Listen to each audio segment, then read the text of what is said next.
વડોદરા શહેરના જૂના Padra road tube કંપનીની સામે એક ઈસમ દ્વારા નો પાર્કિંગનું બોર્ડ લગાવીને ગેરકાયદેસર રીતે પૈસાની ઉઘરાણી કરવામાં આવી રહી છે।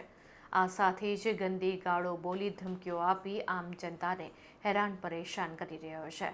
ત્યારે આ બાબતને લઈને સ્થાનિક રહીશોએ કલેક્ટરને રજૂઆત કરી હતી।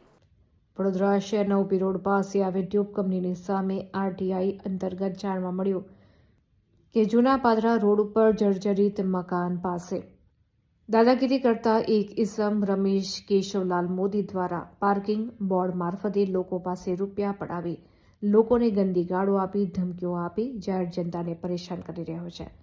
અત્યાર સુધી ગેરકાયદેસર નો પાર્કિંગ બોર્ડ મારફતે 500 થી 600 વાહનોને ગેરકાયદેસર ટ્રાફિક પોલીસ મારફતે દંડની જોગવાઈ કરવામાં આવેલી છે, જે માટે ઓપી રોડ તથા કોટાના રહેવાસીઓ એકત્રિત થયા હતા અને વડોદરાની નવી કલેક્ટર કચેરી ખાતે જિલ્લા નિવાસી કલેક્ટરને ત્યારબાદ પોલીસ કમિશનર અને મ્યુનિસિપલ કમિશનરને આવેદનપત્ર આપી રજૂઆત કરી હતી કે ગેરકાયદેસર નો પાર્કિંગ બોર્ડ હટાવવા અને ઈસમ રમેશ કેશવલાલ મોદી જેઓ તરફે જેપી રોડ પોલીસ સ્ટેશનમાં ઘણી ફરિયાદો દાખલ થઈ હોય તે માટે કડકમાં કડક કાર્યવાહી કરવામાં આવે તેવી માંગ સોસાયટીના રહીશોએ ઉચ્ચારી છે। સાહેબ, અમે જૂના પાદરા રોડ પર ગજાનન કોમ્પ્લેક્સ અટલ બ્રિજના છેડા પર ત્યાંથી આવીએ છીએ અને ત્યાં એક રમેશભાઈ મોદી કરીને એક ઈસમ છે, એમને ગેરકાયદેસર બોર્ડ માર્યા છે। એના બાબત અમે કલેક્ટરશ્રીને આવેદનપત્ર આપવા આવ્યા હતા। નો પાર્કિંગના બોર્ડ માર્યા છે અને હવે અમે કમિશનર સાહેબશ્રીને મળવા માટે જઈ રહ્યા છે। એ બોર્ડ મારીને પોલીસને ઘડે ઘડે બોલાવી લે છે અને જો એમને આપણે કશું પૂછવા જઈએ, વાત કરીએ તો આપણને ગમે તેવી ભાષા બોલે છે।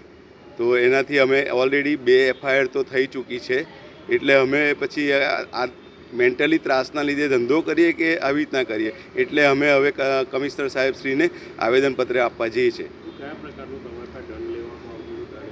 હવે એમાં શું હતું કે નો પાર્કિંગનું બિચારા ગામડાથી જે લોકો આવતા હોય એમનું થતું હતું, અને એવું કહેતા હતા કે ભાઈ તમે મને પૈસા આપો, નહીં તો પછી હું પોલીસને બોલાવી લઈશ, એવી રીતના કંડક્ટ કરતા હતા બધાને। શું માંગ છે તમારી? અમારી જ માંગ છે કે આ જે બોર્ડ 2 છે ત્યાંથી નીકળી જવા જોઈએ અને પબ્લિક ત્યાં પાર્કિંગ કરી શકે, એના માટે અમે આવેદનપત્ર આપીએ છીએ। અકોટા અને ઓપી રોડના છેવાડે રાધાકૃષ્ણ સર્કલ તરફ જતા ટર્નિંગ ઉપર એક જર્જરિત મકાનના ઈસમ છે, જે પોતાને રમેશ કેશવલાલ મોદી તરીકે જણાવે છે।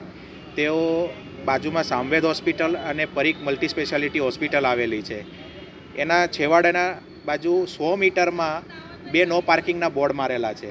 તે 2 નો પાર્કિંગના બોર્ડ આટલા નજીક નો પાર્કિંગના બોર્ડ હોઈ ના શકે તેવા ઇન્ટેન્શનથી અમે આરટીઆઈ ભરેલી।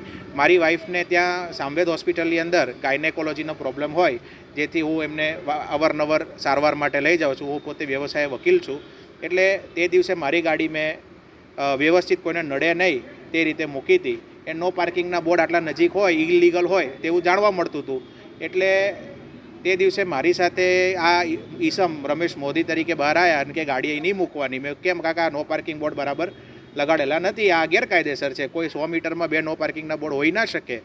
તો એનાથી એને વચ્ચે મારી વાઈફ ઇન્ટરફિયર કરતા તેઓ મારી વાઈફને બીભત્સ હરકતો કરી, ગાળોગાળ કરી કે તલવાર લઈને મારી નાખું એવી ધમકીઓ આપી, જે બાબતે જેપી રોડમાં મેં પોતે ફરિયાદી તરીકે એફઆઈઆર કરાવેલ છે।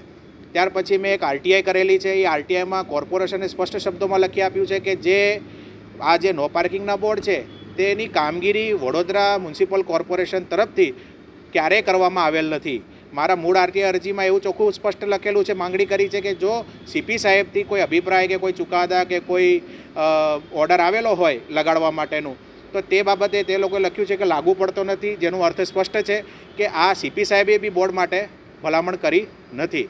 તે અંગે અવારનવાર આ પ્રોબ્લેમ થતા હોય છે। ત્યાંના સ્થાનિકો મને ફોન કરતા હોય છે કે વકીલ સાહેબ આવું છે કે હવે આમાં શું કરી શકાય।